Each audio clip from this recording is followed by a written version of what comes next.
Imagine this. You're standing at the edge of a cliff, not physically, but emotionally.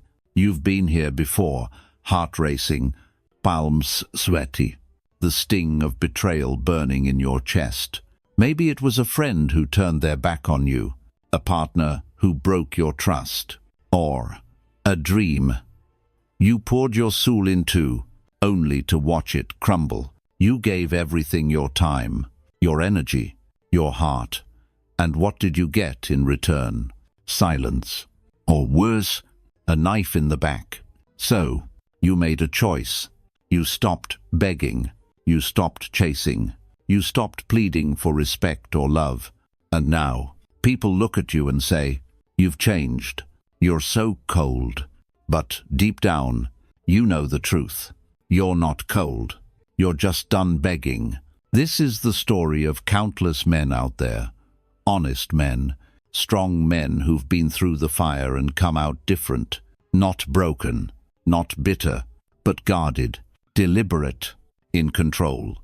They call you cold because they don't understand the transformation. They don't see the strength it took to stop seeking approval from those who didn't deserve your loyalty in the first place. They don't realize that what they call coldness is really you reclaiming your power, your dignity, your peace. That's what we're exploring today. How to embrace this shift, not as a descent into apathy, but as a rise into self-mastery, guided by the timeless wisdom of Stoicism. Stoicism isn't about shutting off your emotions or turning into a robot. It's about understanding what's in your control and letting go of what isn't. It's about standing firm in the face of pain, not because you don't feel it, but because you refuse to let it define you.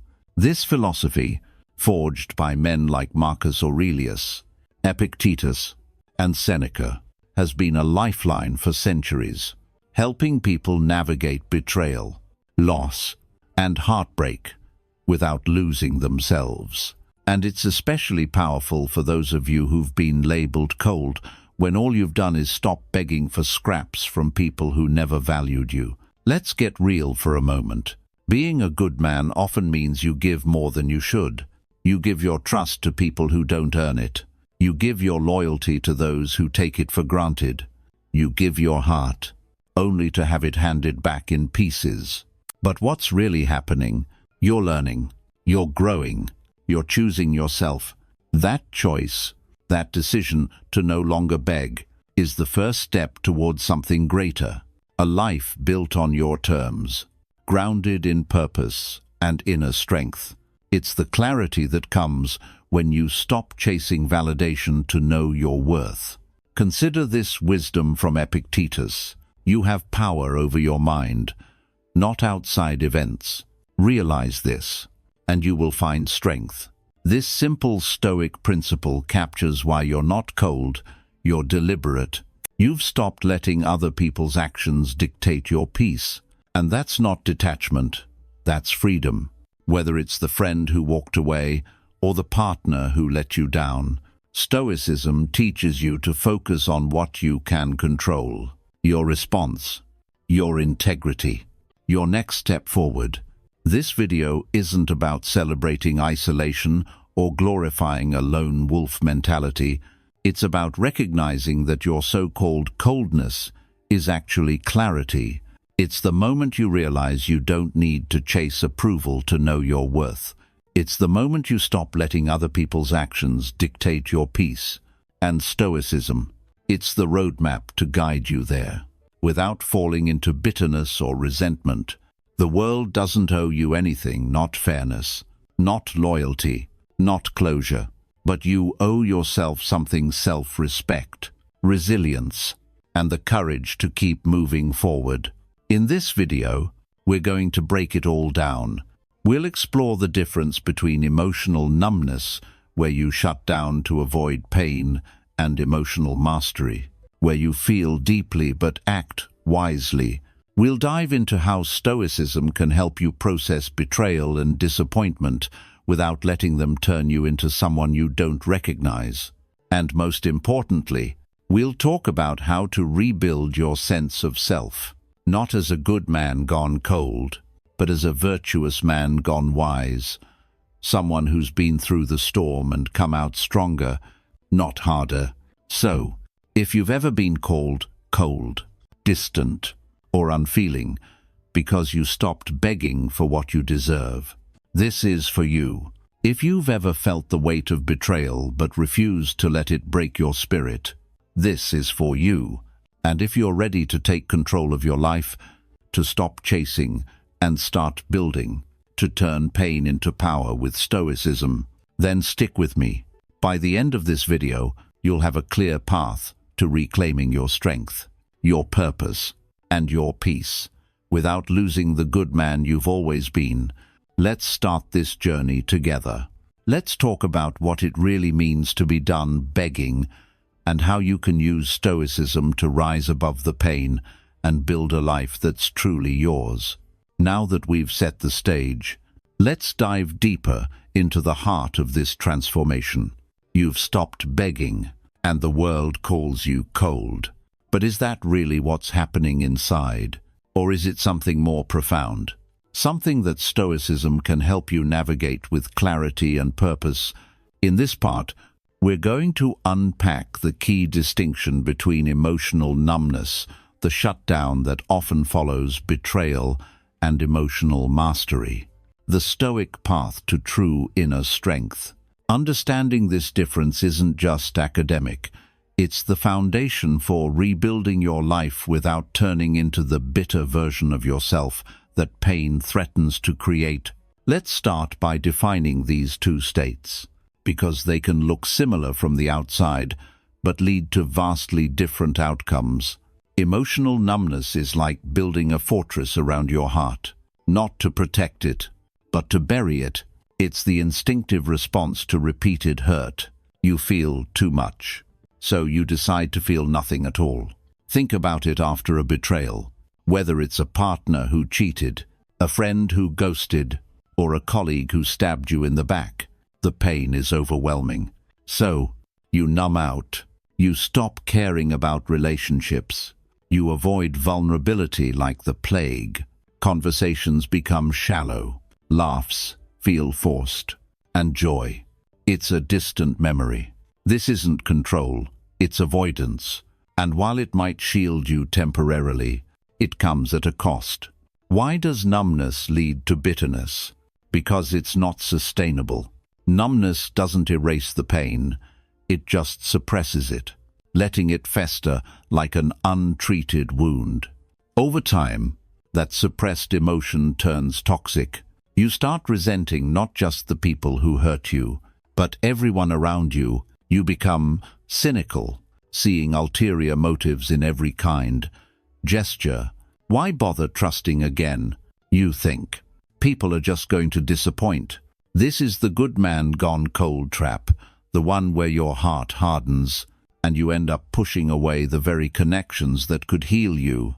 Marcus Aurelius, the Roman emperor, who knew a thing or two about betrayal in the halls of power, warned against this in his Meditations. Reject your sense of injury, and the injury itself disappears. But numbness doesn't reject the injury, it clings to it in silence, breeding resentment that poisons your soul. I've seen this play out in real life, and maybe you have too. Take John, a guy I know who was the epitome of the loyal friend and devoted partner. He gave his all to a relationship, only to find out she'd been lying for months. Devastated, he shut down. No more dates, no more deep talks with buddies, just work, gym, repeat. At first, it felt empowering, like he'd armored up, but months later, he was snapping at small things, distrusting everyone, and feeling emptier than ever. Numbness promised protection, but it delivered isolation and a slow-burning anger that made him unrecognizable. That's the danger. It turns inward, eroding your capacity for goodness and leaving you bitter, guarded, and alone. Now, contrast that with emotional mastery, the Stoic alternative. That's not about numbing pain, but channeling it. Emotional mastery means you feel everything, the hurt, the anger, the disappointment, but you don't let it control your actions. It's self-command, where emotions are acknowledged as natural but not allowed to dictate your life. Epictetus, the former slave turned philosopher, nailed this when he said, "It's not what happens to you, but how you react to it that matters." In mastery, you process the betrayal, learn from it, and move forward with wisdom. You're not cold, you're composed. You set boundaries not out of fear, but out of respect for yourself. So, how does this look in practice? Imagine the same betrayal scenario. Instead of shutting down, you pause. You feel the sting. Stoics don't deny emotions, they examine them. Seneca advised in his letters, "We suffer more often in imagination than in reality." With mastery, you question, is this pain permanent? What can I control here? You grieve, but you don't dwell. You forgive, not for them, but for your peace. And crucially, you don't generalize the hurt to all people. One betrayal doesn't mean the world is full of traitors. It means you've learned to choose better. This self-mastery brings strength because it's active, not passive. It builds resilience like a muscle. Each time you face disappointment without numbing, you grow. You become the man who can love deeply, but detach wisely, trust selectively but openly when earned. It's the difference between a wall that blocks everything out and a gate that lets in what serves you. And here's the motivational truth. This strength isn't reserved for philosophers or emperors. It's for you, the guy who's been through hell and decided enough is enough. By choosing mastery over numbness, you're not just surviving, you're thriving. But let's make this even more concrete. Stoicism offers tools to bridge the gap. First, practice the dichotomy of control. A core Stoic principle from Epictetus. Ask yourself, what's in my power? The betrayal isn't, it's done. But my response is, focus there, and numbness loses its grip. Second, use premeditatio. Malorum, premeditation of evils. Visualize potential hurts in advance. Not to paranoia, but to prepare. Marcus Aurelius did this daily, reminding himself that people will disappoint. So when it happens, it's not a shock that sends you into shutdown. Third, journal your emotions. Stoics were big on reflection. Write about the pain without judgment. I feel betrayed because this externalizes it, preventing suppression. Over time, you'll see patterns. Maybe you begged for loyalty from someone unworthy and adjust. This turns numbness into insight. Now, why does mastery prevent bitterness? Because it fosters gratitude and growth. Instead of resenting the past, you view it as a teacher. Seneca wrote, "Difficulties strengthen the mind. As labor does the body, that betrayal. It taught you self-worth. It showed you what you won't tolerate. With emotional control, you emerge wiser, more compassionate, even toward yourself. You're not resentful, you're clear-eyed, able to form real connections without the baggage of unprocessed pain." Consider another story. Alex, a veteran who lost friends in more ways than one, some to war, others to life's betrayals. He could have numbed out, becoming the stereotypical cold soldier. Instead, he turned to Stoicism. He felt the grief, but chose actions aligned with virtue, helping others, building new bonds on solid ground. Today, he's not isolated, he's influential, mentoring young men through their own storms. His mastery made him stronger, not harder.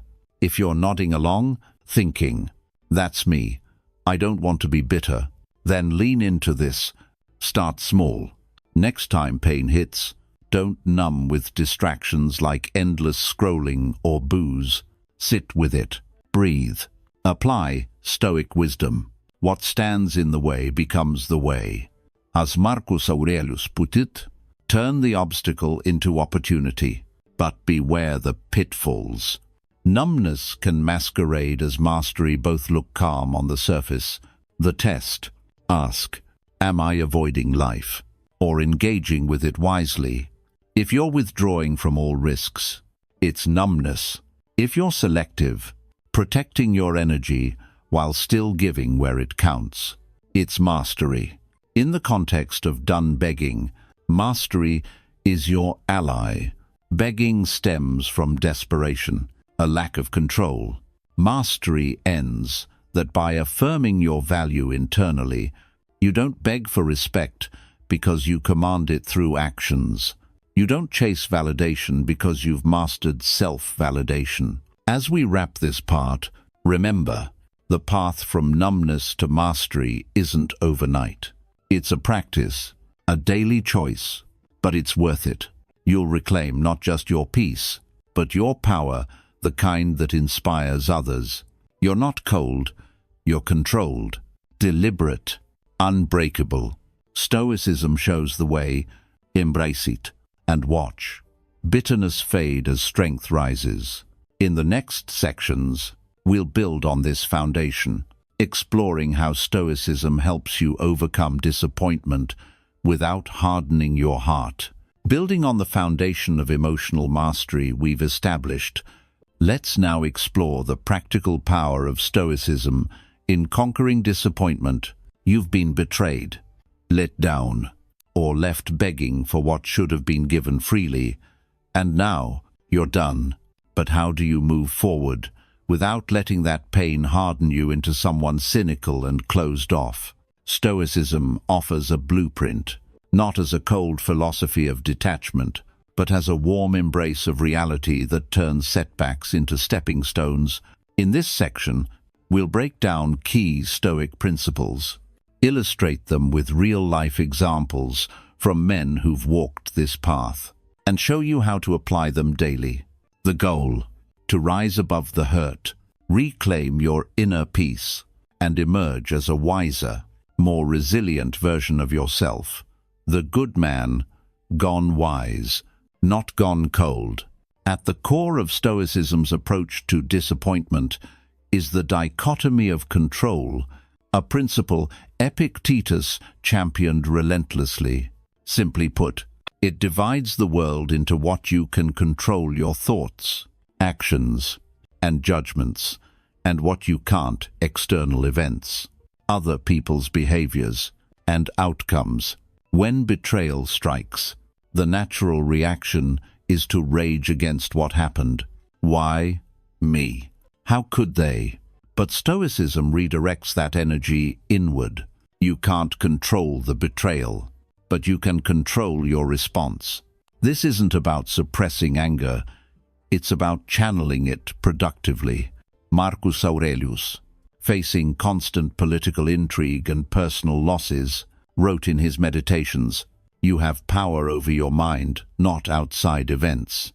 Realize this, and you will find strength." By focusing on your controllables, disappointment loses its grip, preventing the slide into bitterness that comes from obsessing over the uncontrollable. Epictetus expanded on this in his Enchiridion, saying, "Men are disturbed not by things, but by the views which they take of them." This insight is crucial for those who've been through betrayal. It means the pain isn't just from the act itself, but from how you interpret it.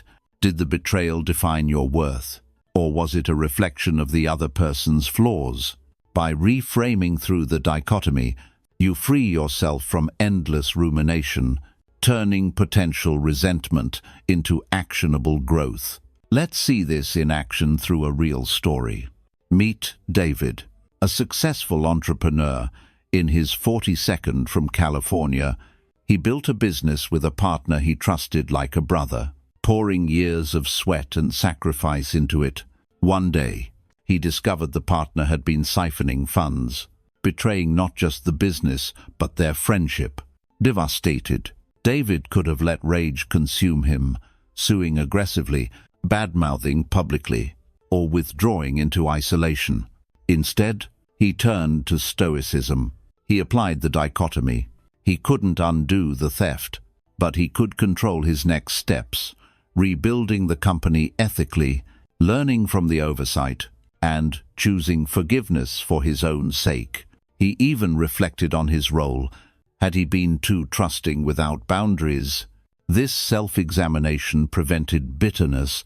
Today, David's business thrives anew, and he mentors young entrepreneurs on trust and resilience.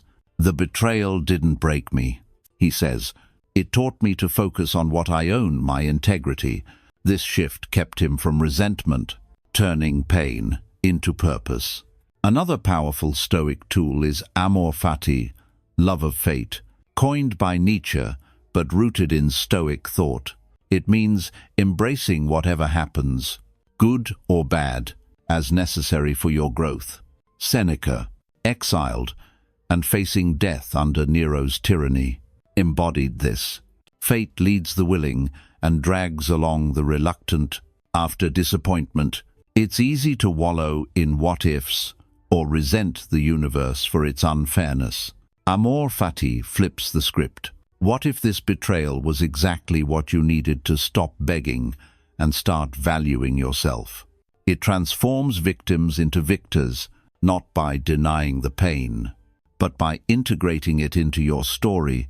Seneca further elaborated in his essay On Providence, "The good man is invincible, for he is not defeated by any misfortune." This doesn't mean ignoring hurt. It means seeing it as a forge for character. For the man who's begged for loyalty only to be met with betrayal, amor fati says, accept this as your teacher. It reveals weaknesses in your dependencies and pushes you toward self-reliance. Consider Mike, a Midwestern dad who devoted himself to his marriage, only to be left for someone else after 15 years. The divorce crushed him. He felt like a failure, begging for reconciliation in vain. Turning to Stoicism, he practiced amor fati. This ending, he realized, frees me to build a life on my terms. He embraced single fatherhood, pursued passions, sidelined for years like coaching his kids' sports teams and starting a small woodworking business, and even thanked the experience for revealing his strength. Now, Mike runs a support group for divorced men, sharing how loving his fate turned heartbreak into empowerment. He didn't become bitter toward all women or relationships. Instead, he approached new connections with wisdom, setting healthier boundaries. Without amor fati, he might have grown resentful, seeing all partnerships as traps. Instead, he's open, wiser, and truly free. Stoicism also emphasizes virtue as the highest good, living with wisdom, courage, justice, and temperance. When disappointment hits, virtue ethics reminds you that true happiness comes from within, not from externals like loyalty or success. Epictetus, born a slave, taught, wealth consists not in having great possessions, but in having few wants.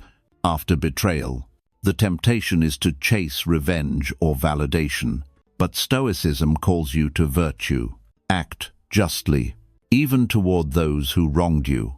Show courage by facing the pain head-on. Exercise temperance by not letting emotions overrun you.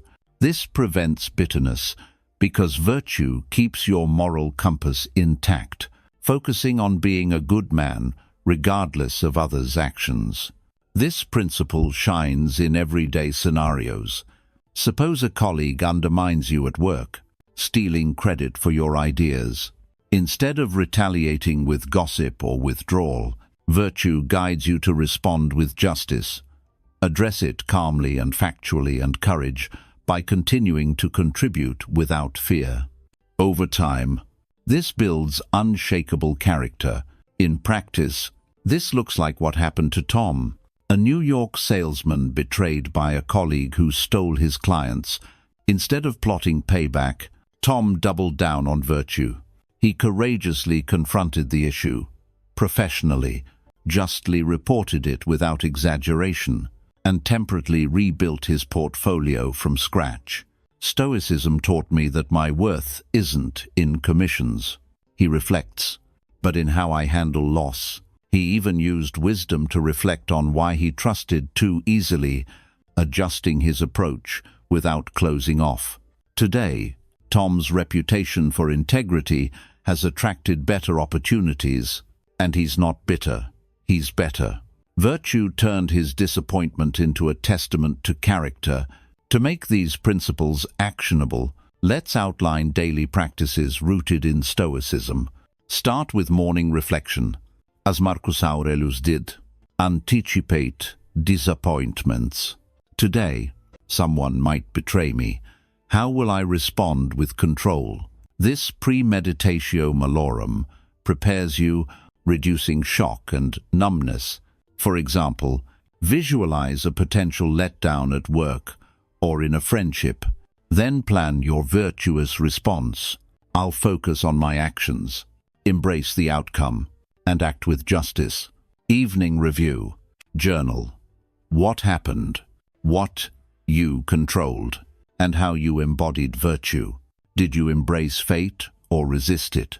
Adjust accordingly. Add a gratitude twist. Note one lesson from any disappointment that day. This habit, drawn from Seneca's letters, fosters growth over grudge-holding. For those good man gone cold moments, when temptation to shut down arises, use the Stoic reserve clause. I'll pursue this, the gods willing. It acknowledges uncertainty without attachment, preventing begging born from desperation. Apply it to relationships. I'll trust again, but wisely, fati permitting. This keeps you open without naivety, avoiding the cynicism that follows unchecked expectations. Real-world integration shines in stories like that of veteran Chris, who, after combat betrayals, comrades turning on each other under stress, struggled with PTSD and isolation. Stoicism's principles control amor fati. Virtue became his lifeline. He controlled his therapy sessions, embraced his scars as fate's lessons, and lived virtuously by volunteering at veterans' centers. I stopped begging for normalcy. Chris shares. I built it myself. He expanded this by starting a podcast on resilience, where he interviews other vets about overcoming betrayal. Now, he's a counselor, helping others avoid bitterness. His journey shows how these tools compound.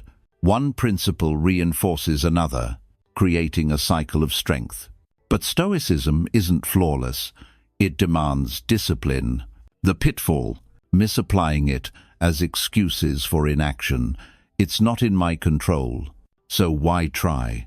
Counter this with Stoic action. Focus on effort, not outcome.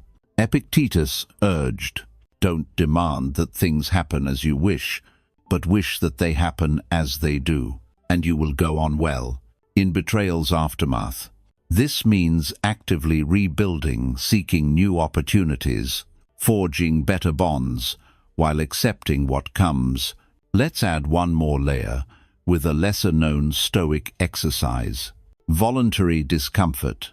Seneca practiced this by living simply periodically, reminding himself that externals are fleeting.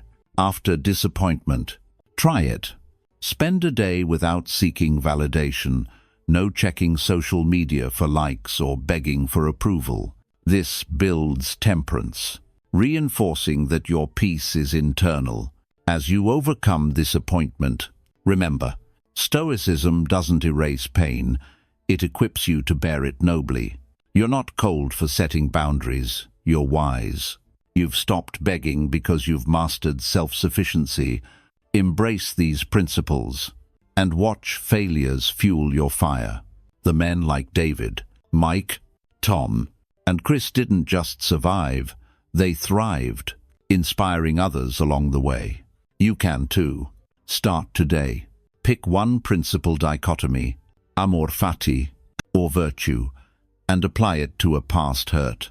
Feel the shift from bitterness to empowerment.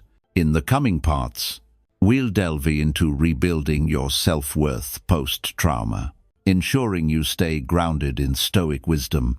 With the tools of Stoicism now in your arsenal to overcome disappointment, it's time to turn inward and rebuild. Betrayal and hurt don't just wound your heart, they can shatter your sense of self, leaving you questioning your value and wondering if you'll ever trust again. But here's the empowering truth. You're not defined by what others did to you. You're defined by how you rise from it.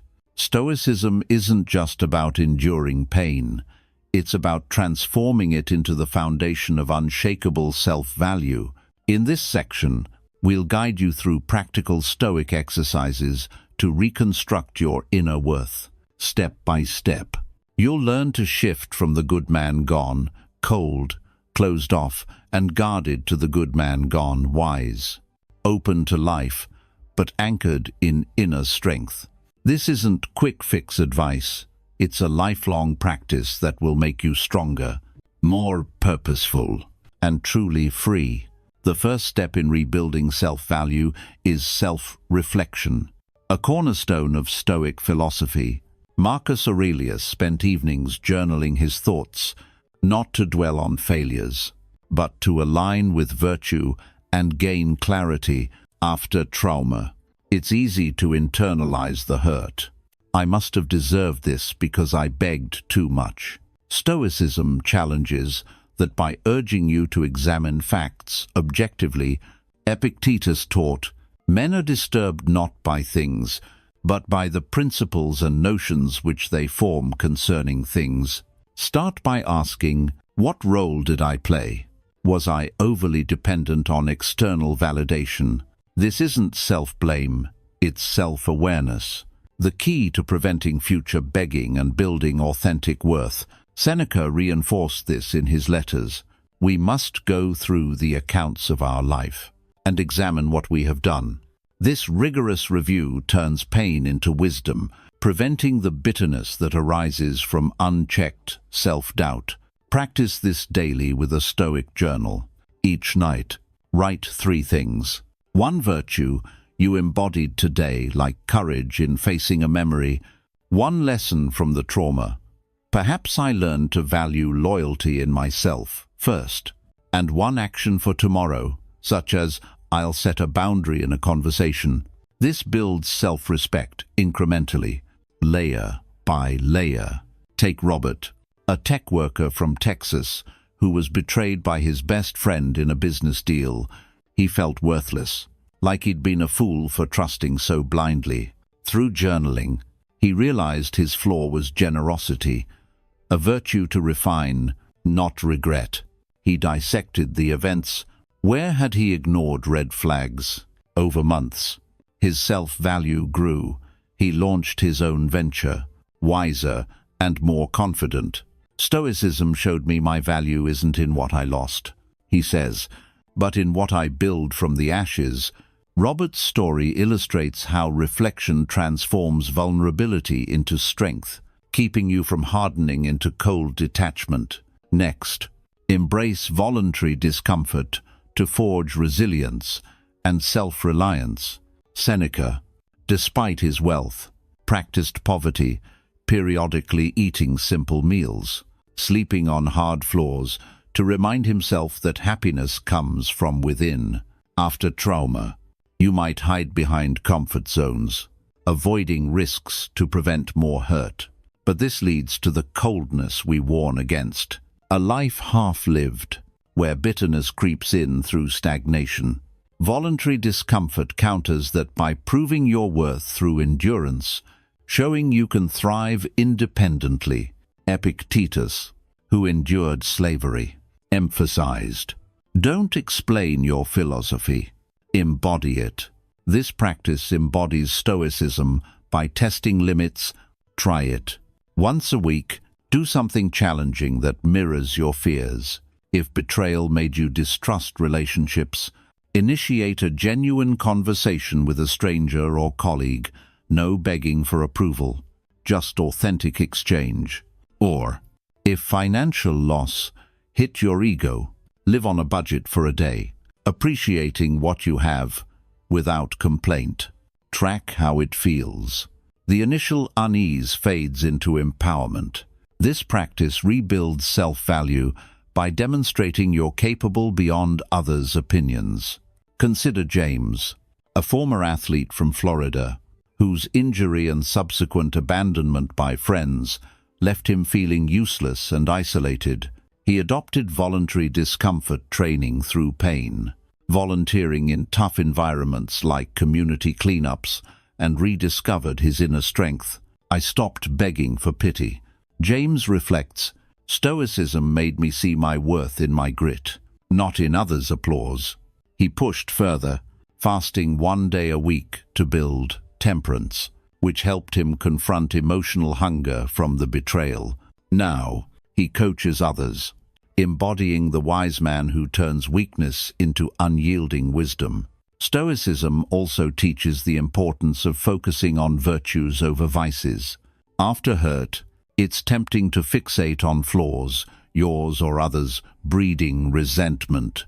Instead, cultivate the 4 cardinal virtues: wisdom, discerning truth; courage, facing fears; justice, treating others fairly; and temperance, self-control.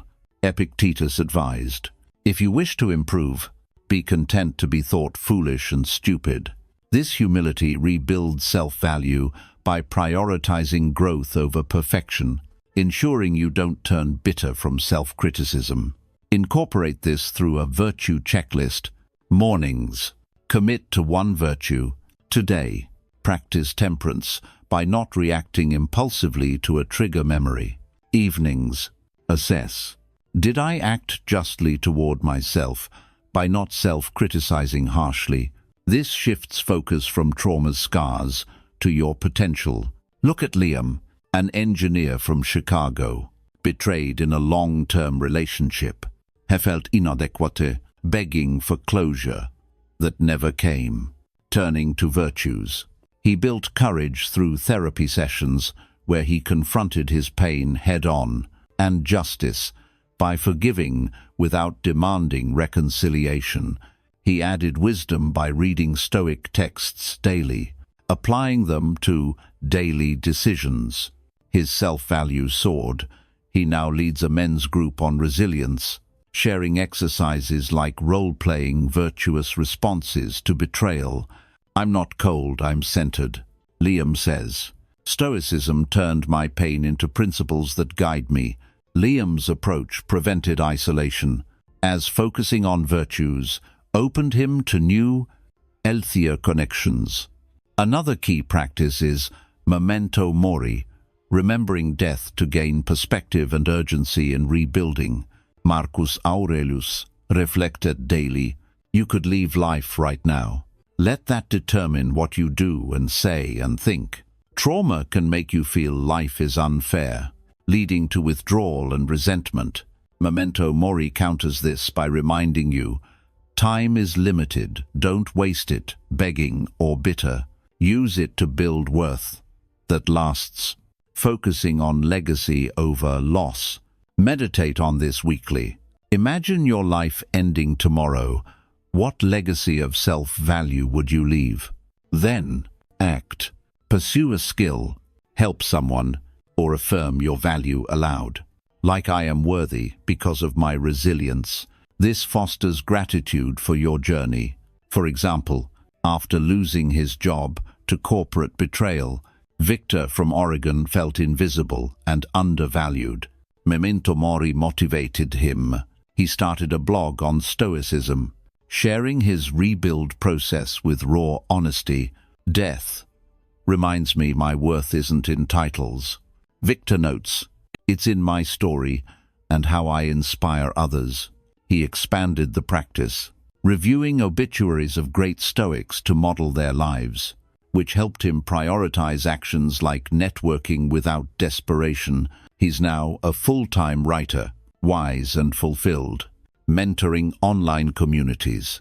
To avoid becoming bitter, integrate. compassion into your rebuild. Stoicism isn't solitary. Seneca wrote, "We are members of one great body. Extend kindness to yourself first, then others." After trauma, self-compassion rebuilds value by treating yourself as you'd treat a friend, forgiving the begging phase as a lesson, not a failure. Practice. Write a letter to your past self, acknowledging the hurt but praising the strength to move on. Then, extend it outward. Help someone in similar pain, like mentoring a betrayed colleague or volunteering at support groups. This prevents isolation, turning you wise and connected. Alex, from earlier stories, did this post-veteran betrayals. Compassionate volunteering at shelters rebuilt his value. As he saw his experiences help others heal, he added self-compassion rituals, like daily affirmations, "I am worthy of peace." This kept bitterness at bay, making him a beacon for fellow veterans. Finally, tie it all together with consistent action. Inner value isn't thought, it's habit. Commit to a 30-day Stoic challenge.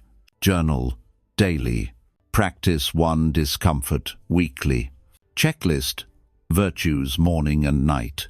Meditate on memento mori Sundays. And act compassionately at least thrice weekly. Track progress in a dedicated notebook. Adjust as needed, perhaps add accountability by sharing with a trusted friend. Remember, rebuilding isn't linear. Setbacks happen, but Stoicism equips you. View them as tests of your virtues. You're not cold for protecting your value. You're wise for earning it through deliberate practice. As Epictetus said, "The greater the difficulty, the more glory in surmounting it." Emerge as the good man gone wise, resilient, purposeful, inspiring. You've stopped begging because you've discovered your inherent worth. Now, live it boldly. In the next part, we'll apply these to daily life with exercises and case studies. Now that you've got the blueprint for rebuilding your self-value through Stoic practices, let's bring it all home with real-world application. This isn't theory anymore, it's action. You've stopped begging, reclaimed your power, and learned to master emotions without shutting them down. But how do you make this stick in the chaos of daily life? In this section, we'll dive into hands-on Stoic exercises. Share inspiring case studies from men who've lived this transformation, and offer practical advice to keep bitterness at bay. Remember, Stoicism is a way of life, not a one-time fix. By integrating these tools, you'll not only avoid becoming the bitter version of yourself, but also embody the cold clarity that's really just wisdom in disguise. You're the good man, gone wise, deliberate, resilient, and unstoppable. Let's get you there, one day at a time. First, let's start with daily exercises that ground Stoicism in your routine. The key is consistency. Marcus Aurelius didn't become emperor of his mind overnight. He practiced relentlessly. Begin with the morning intention ritual, inspired by Epictetus's emphasis on preparation. Each morning, spend 5 minutes setting your dichotomy of control for the day. Ask, what can I control today? My attitude, my efforts, my responses. What can't I? The traffic, others' opinions, unexpected setbacks. Write it down. This prevents reactive begging when things go wrong and keeps emotional numbness from creeping in. Marcus Aurelius echoed this in Meditations. Begin each day by telling yourself, "Today I shall be meeting with interference, ingratitude, insolence. But none of these things can hurt me, for nobody can implicate me in what is degrading." Use this quote as a mantra to fortify your intention. Pair it with an evening review. As Seneca recommended, when the light has been removed and my wife has fallen silent, I examine my entire day and go back over what I've done and said, reflect on 3 questions. Did I act with virtue? Where did disappointment arise? And how did I handle it? What one thing will I improve tomorrow? This ritual turns potential resentment into growth. If a colleague's slight triggered old betrayal wounds, note it without judgment. I felt the sting, but I chose composure. Over time, this builds a habit of self-mastery, ensuring your coldness is composure, not callousness. For a more active drill, try the virtue walk. Once a day, take a 10 to 15 minute walk while contemplating one cardinal virtue: wisdom, courage, justice, or temperance. If focusing on courage, recall a recent trauma and affirm, I face this memory without fear, using it to grow. This moving meditation, rooted in the Stoics' love of nature as a teacher, helps integrate lessons from betrayal.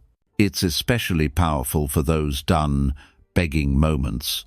Walking reminds you life moves forward, not in circles of cynicism. Now, let's look at case studies to see these exercises in action. Take Ethan, a 5-year-old salesman from New York who was betrayed by his fiancée, leaving him begging for answers that never came. He felt numb, on the verge of resentment, withdrawing from social circles. Discovering Stoicism, he started with the morning intention: today, I control my outreach, no more chasing validation. His evening reviews revealed patterns. He was generalizing one betrayal to all relationships. Adding the virtue walk, he focused on justice, treating himself fairly by not self-punishing. Within weeks, Ethan applied this to dating. He set boundaries early, trusting wisely. A case in point, when a new interest flaked, he didn't beg or shut down. He reflected, this is external, my worth remains. Today, Ethan's in a healthy relationship, mentoring friends on resilience. His cold exterior, it's wise selectivity, not isolation. Ethan's story shows how daily rituals prevent the slide into bitterness, turning pain into purposeful living. Another case, Carlos, a factory worker from Ohio in his 52nd, lost his job to corporate betrayal after decades of loyalty. He begged for reinstatement, only to face silence, spiraling into emotional numbness and cynicism toward the system. Stoicism changed that. He adopted the full routine. Morning intentions to focus on controllable job hunts. Evening reviews to process anger without letting it fester. And virtue walks, emphasizing temperance, controlling impulses to lash out online. One breakthrough came during a walk. He realized his begging stemmed from undervaluing his skills, applying amor fati. He embraced the layoff as fate's push toward entrepreneurship. Carlos started a small repair business, using reviews to track progress. Today, I acted courageously by networking. No resentment lingered. Instead, he advises laid-off co-workers, don't beg, build. His transformation from gone cold to gone wise proves these drills work in blue-collar realities, fostering gratitude over grudge. For a third perspective, consider Raj, a 42-year-old teacher from California, betrayed by family members in an inheritance dispute. He begged for fairness, but the conflict left him bitter, distancing himself from relatives. Turning to Stoicism, Raj integrated the exercises, morning intentions to control his family interactions, evening reviews to unpack emotional triggers, and virtue walks focused on wisdom, discerning when to engage. Seneca's advice guided him. Anger, if not restrained, is frequently more hurtful to us than the injury that provokes it. During reviews, he noted how bitterness was hurting his teaching passion. Adding role play, simulating family talks, he practiced responses. Pause, Apply virtue. Respond calmly. Today, Raj has reconciled selectively, channeling energy into community education. I stopped begging for justice from others. He says, I found it within. Raj's case highlights how these tools heal familial wounds, preventing cynicism from poisoning broader life. To avoid bitterness specifically, incorporate gratitude anchors into your day. Resentment thrives on focus on what's lost. Stoicism counters with appreciation for what's gained. Seneca wrote, "It is not the man who has too little, but the man who craves more, that is poor." Each afternoon, list 3 gratitudes tied to your trauma. I'm grateful for the betrayal because it taught me self-reliance. This shifts perspective, preventing the toxic buildup that turns clarity into cynicism. If old wounds surface, say, seeing an ex on social media, anchor immediately. Grateful for the lesson in boundaries. This drill keeps you proactive, not reactive. In Ethan's case, it helped during jealousy spikes. For Carlos, during financial stress. For Raj, amid family gatherings. Combine it with boundary drills for relational health. After betrayal, you might swing to extremes, begging for connection or going cold turkey. Stoicism balances with wise boundaries. Weekly, practice saying no in low-stakes scenarios. No to extra work if it drains you. No to conversations that trigger without purpose. Epictetus's words guide. Don't let others rent space in your head. In case studies, this shines. Ethan used it to decline draining invites, preserving energy for meaningful ties. Carlos set boundaries with family discussions about his job loss, focusing on solutions. Raj applied it to family calls, saying no to toxic debates.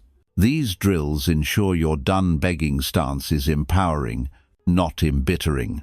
For deeper application, try the Stoic role-play exercise monthly. Simulate a betrayal scenario, perhaps with a trusted friend or alone, and respond stoically. If role-playing a friend's disloyalty, practice pause. Apply dichotomy. Embrace amor fati. Respond with virtue. This premeditatio malorum prepares you, reducing numbness in real crises. Marcus Aurelius used similar mental rehearsals for court intrigues. In Ethan's case, role-playing helped him handle a work betrayal calmly, turning it into a promotion opportunity.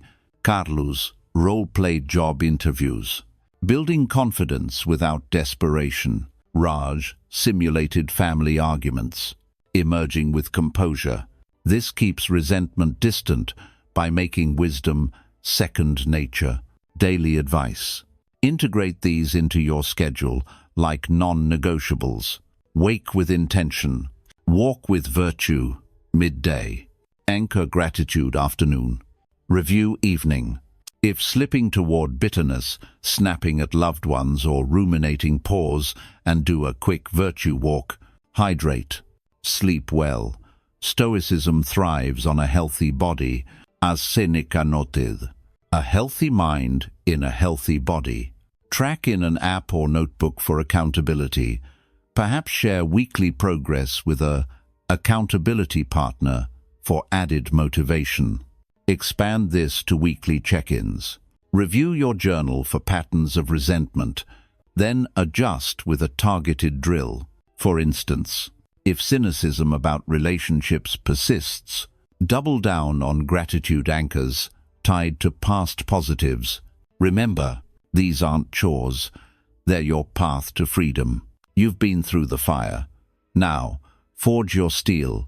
As Epictetus said, it's not events that disturb us, but our judgments about them. Apply these, and your cold will be seen as quiet strength, inspiring others. You're not just done begging, you're done being anything less than wise.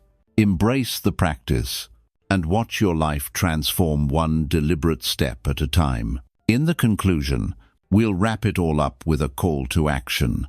We've come a long way together in this journey of transformation, from the raw sting of betrayal that left you exposed to the Stoic wisdom that turns pain into unyielding strength. You've seen how what others call coldness is really clarity, a deliberate choice to protect your peace. You're not numb or bitter, you're wise, composed, and in control. As we close, let's revisit the core truths. Ignite your resolve with a clear call to action, and send you forward with the encouragement you deserve. The journey doesn't end here, it's just beginning, and Stoicism will be your guide. At its heart, the message is clear. You're not cold, you're just done begging. We've distinguished emotional numbness, the shutdown that breeds resentment, from emotional mastery, where you feel deeply but act wisely. Numbness offers a fleeting shield, but hardens you, pushing away life's joys along with its pains. Mastery, grounded in Epictetus's wisdom, it's not what happens to you, but how you react to it that matters, empowers you to process hurt without letting it define you. Through the dichotomy of control, you focus on your responses, not others' actions. With amor fati, you embrace betrayal as a teacher. As Seneca taught, difficulties strengthen the mind, as LABE does the body, and by pursuing virtue, wisdom, courage, justice, temperance, you rebuild self-value that no one can take away. These aren't abstract ideas, they're lived realities. Men like David, who turned a business partner's betrayal into a thriving venture through Stoic focus. Mike, who embraced divorce as fate's push toward a fuller life. Ethan, Carlos, and others who've used daily practices like journaling, virtue walks, and gratitude anchors to stay clear of cynicism. Their stories prove it. Stoicism transforms pain into purpose. Marcus Aurelius wrote, "The impediment to action advances action. What stands in the way becomes the way." Your betrayals, the moments you begged for loyalty, respect, or closure, are not your end. They're your path to becoming the good man. Gone wise, guarded not from fear, but from self-respect. Distant not from apathy, but from discernment. Recall David from earlier. After his partner's theft, he could have grown bitter, lashing out or shutting down. Instead, he journaled nightly, asking, "What can I control?" and embraced his fate, building a legacy of integrity. That's the Stoic way, turning obstacles into opportunities. Now, it's your turn to act. Don't let this video fade into the background. Make it your turning point. Start today. Small, but deliberate. Pick one practice. Begin with a Stoic journal tonight. Reflect on a recent disappointment, maybe a friend's slight or a professional setback, and write how you'll respond with virtue tomorrow. Or commit to a 30-day Stoic challenge. Morning intentions to set your focus. Evening reviews to track growth. A weekly virtue walk to contemplate courage or justice, and daily gratitude, anchors to keep resentment at bay. Apply the dichotomy of control to your next interaction. Focus on your effort, not the outcome. If numbness tempts you, counter with voluntary discomfort. Say no to a draining commitment, or initiate a conversation with boundaries intact. Take it further. Join a community, online Stoic forums, local reading groups, or start your own support circle for men navigating betrayal. Dive into the classics. Marcus Aurelius's Meditations, Epictetus's Enchiridion, Seneca's Letters. Let their words fuel your daily grind. Share your progress maybe with a trusted friend or in our comments below to stay accountable. Progress isn't perfection, it's persistence. Track your wins, forgive your slips, and keep moving forward. You're not alone in this. Countless men, emperors, slaves, warriors, and everyday heroes like David have walked through betrayal and emerged stronger. The world may call you cold, but those who matter see your quiet fortitude, your unshakable calm, your ability to love deeply without losing yourself. You felt the weight of disappointment and chosen not to beg anymore. That's not weakness. That's Stoic strength. Stoicism isn't about shutting out the world. It's about engaging it with clarity and purpose. You've got the tools, the wisdom, and the will. Go forth. Good man, gone wise. Stop begging. Start building, and live the life you deserve. One of freedom, inner strength, and unbreakable peace. Thank you for joining me. If this resonated, like, subscribe, and share your story in the comments. What Stoic practice will you start today? Let's inspire each other to keep going. Until next time, stay strong, stay Stoic.